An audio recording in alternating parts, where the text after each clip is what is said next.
Assalamualaikum warahmatullahi wabarakatuh. Salam sejahtera untuk kawan baik Nur Iswan Channel. Salam menjernihkan pikiran dan menebar kebaikan. Kawan baik, akhir-akhir ini kita makin menarik untuk mengamati manuver dari ketua umum partai-partai politik, ya, atau partai politik. Tentu saja terkait dengan persiapan pemilu 2024 dan Pilpres 2024. Salah satu yang menarik setelah kita mengamati manuver zigzagnya Ketua Umum Airlangga Hartarto, kita juga harus mengamati dari dekat manuver seorang Muhaimin Iskandar atau biasa dipanggil Caimin atau Gus Ami dulu, tapi kemudian diganti lagi menjadi Caimin karena ia salah satu ketua umum partai yang menjabat lumayan lama pasca konflik waktu itu dengan Gus Dur dan Yeni. Tapi kemudian akhirnya Caimin berhasil memenangkan pertarungan internal tersebut. Tentu saja dengan berbagai jurus termasuk sepertinya direstui oleh dan didukung oleh Pak SBY ketika menjadi presiden ketika itu.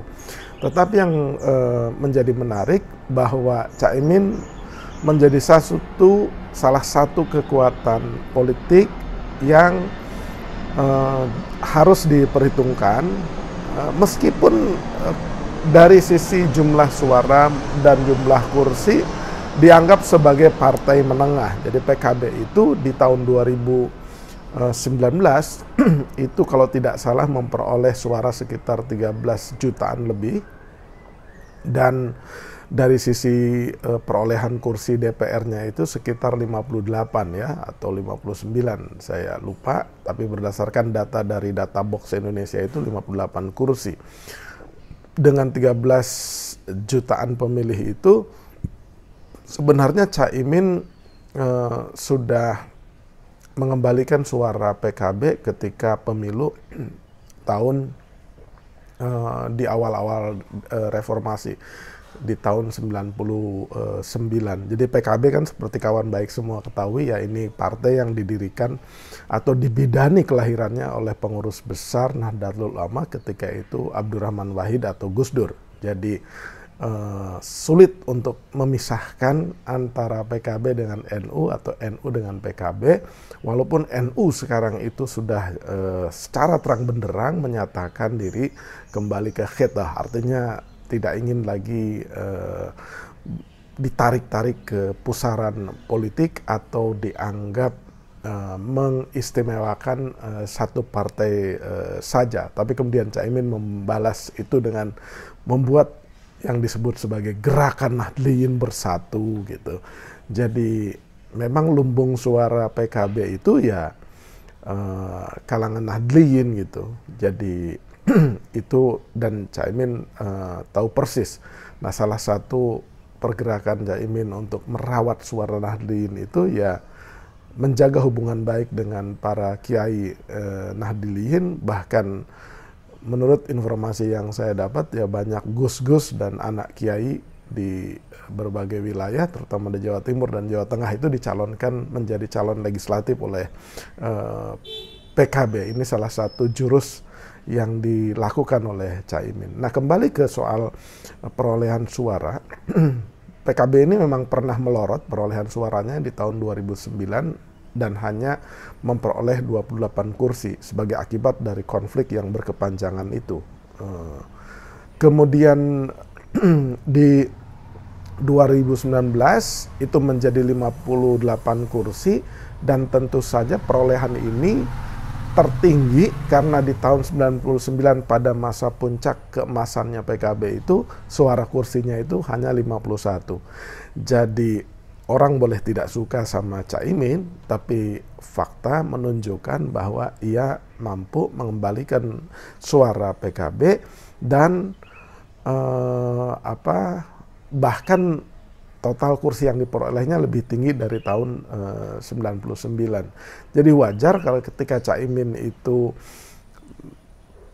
kemarin konon katanya ketemu dengan Pak Jokowi belum lama ya, itu ia memamerkan data-data peningkatan tren peningkatan suara yang kemungkinan akan diperoleh oleh PKB, bahkan ada lembaga yang menyatakan bahwa PKB bisa 3 besar, walaupun data survei tersebut bisa debatable atau bisa diperdebatkan. Nah, kembali ke manuver Caimin ketemu dengan Pak Jokowi, ya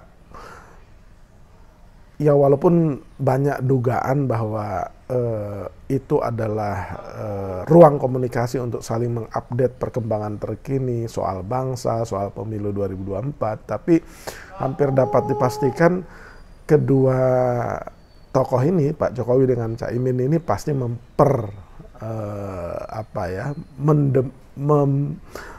memperbincangkan soal figur-figur Pilpres mendatang. Nah, PKB diperhitungkan karena ia memang kuat di salah satu lumbung suara terbesarnya itu adalah di Jawa Timur. Nah, Jawa Timur itu di 2019 PKB itu nomor 2 perolehan suaranya jika dibandingkan dengan PDIP. Jadi di 2019 PKB nomor 2 dan dikalahkan oleh PDIP. Kalau tidak salah selisih suaranya itu mungkin sekitar 200 sampai 300 ribu.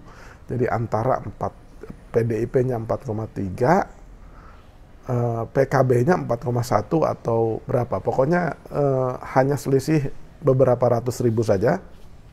Sehingga suara itulah yang diperebutkan. Dan kebetulan ya dari figur-figur calon presiden yang ada, katakanlah 3 figur itu, Prabowo, Anies, dan Ganjar, salah satu battleground yang amat sangat ditarget oleh semua calon presiden dan para pendukungnya serta koalisi pendukungnya itu mengamat-amati pergerakan suara di Jawa Timur, di mana PKB itu mengklaim sebagai salah satu partai yang memang kuat di sana. Jadi yang memperoleh suara sekitar 4 juta itu hanya PDIP dan PKB.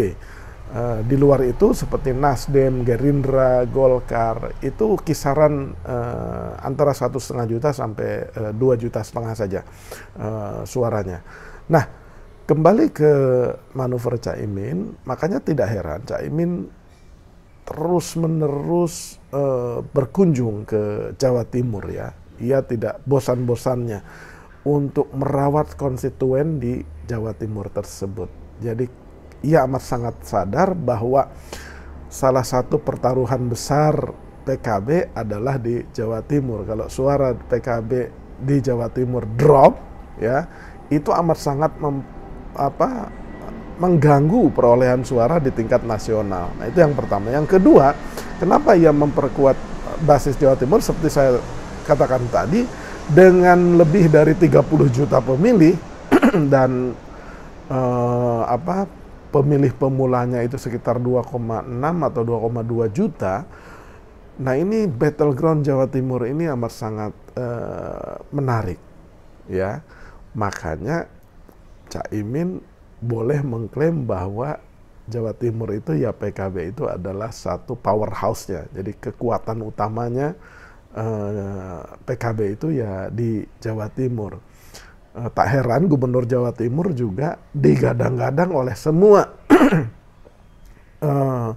capres dan para koalisi itu mengincar Gubernur Jawa Timur yakni Hovifah Indar Parawansa sebagai wapresnya, walaupun sebagian besar sebenarnya menginginkan ya Hovifah memilih untuk berpasangan dengan Mas Anies Rashid Baswedan gitu. Nah, kembali ke manuver Caimin, pergerakan lincah Caimin juga agak mengagetkan ketika tidak ya di ruang publik ya, tidak ada angin, tidak ada hujan, kemudian ia tiba-tiba membangun kesepakatan koalisi dengan Prabowo. Ya, dengan partai Gerindra. Jadi dengan dua partai ini ya, dua partai ini sudah memenuhi ambang batas pencalonan presiden. Nah, hanya saja Caimin menghendaki bahwa apabila Prabowo itu maju menjadi calon presiden, maka capresnya itu dia, gitu. Atau secara realistis, ya, itu saya yakin dia menginginkan cawapres itu ya salah satu high call lah, penawaran tertinggi. Tetapi yang paling realistis karena perolehan suara PKB di bawah Partai Gerindra, popularitas Pak Prabowo juga lebih tinggi, ya jauh lebih tinggi dari Caimin, maka yang paling realistis, dan Caimin pasti juga mengetahui dengan para pejabat teras PKB itu di posisi calon wakil presiden, ya.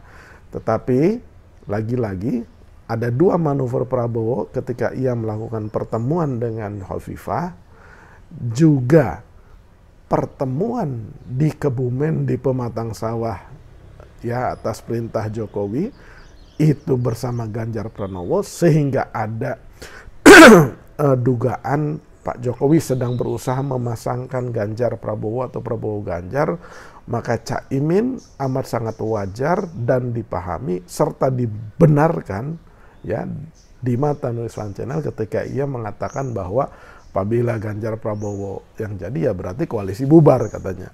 Nah, itu ia mengatakan itu dengan sangat santai saja. Ada dua kemungkinan. Ia menyatakan koalisi bubar itu ingin menaikkan bargaining power-nya, artinya ya you boleh meninggalkan saya, tidak menjadikan saya cawapres, tapi tawarannya apa dong? Apakah jumlah portofolio kabinetnya ditambah atau apa? Gitu. Nah, itu kemungkinannya. Yang kedua, memang serius, ya. Ia mengancam akan membubarkan koalisi itu dan memilih capres yang lain apabila Prabowo dan Ganjar dipaksakan untuk bersatu. Gitu. Nah, tidak semua ketua umum bisa belak-belakan dan tanpa tedeng aling-aling itu bermanuver seperti itu, ya. Mengancam koalisi bubar itu adalah ancaman serius kalau memang diniatkannya serius. Tapi kalau diniatkannya cuma untuk menaikin bargaining power aja, ya nggak ada gunanya, ya. Kalau pada akhirnya ketika Pak Prabowo atau Ganjar dipasangkan atau Prabowo Puan dipasangkan, Ganjar maju sendiri, kemudian Caimin juga tidak bertindak secara serius, ya berarti ancaman koalisi bubar itu ya hanya sekedar ancaman untuk menaikkan bargaining power. Tapi kalau benar-benar keluar, ya misalkan berpindah ke Anies Rashid Baswedan, ya, yang amat sangat kontras perbedaannya dengan koalisi yang berada di pemerintah, KIB atau PDIP atau Gerindra, dan dia kemudian serta-merta berpindah ke Anies Rashid Baswedan, barulah itu pertarungan amat sangat menarik, ya, dan itu bisa menambah kekuatannya Mas Anies, terutama di Jawa Tengah dan Jawa Timur, di mana PKB memiliki pengaruh yang cukup lumayan, ya.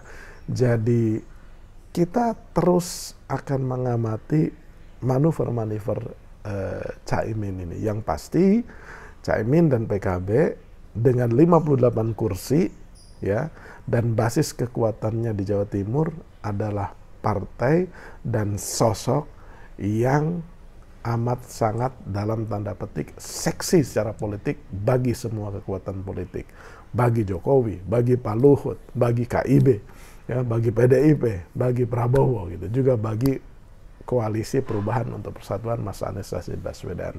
Kita akan terus amati, ya, sebagai politisi yang punya jam terbang tinggi, dan saya mengamatinya sejak ia menjadi ketua umum pengurus besar Mahasiswa Islam Indonesia, PBPMII, organ mahasiswa di bawah NU.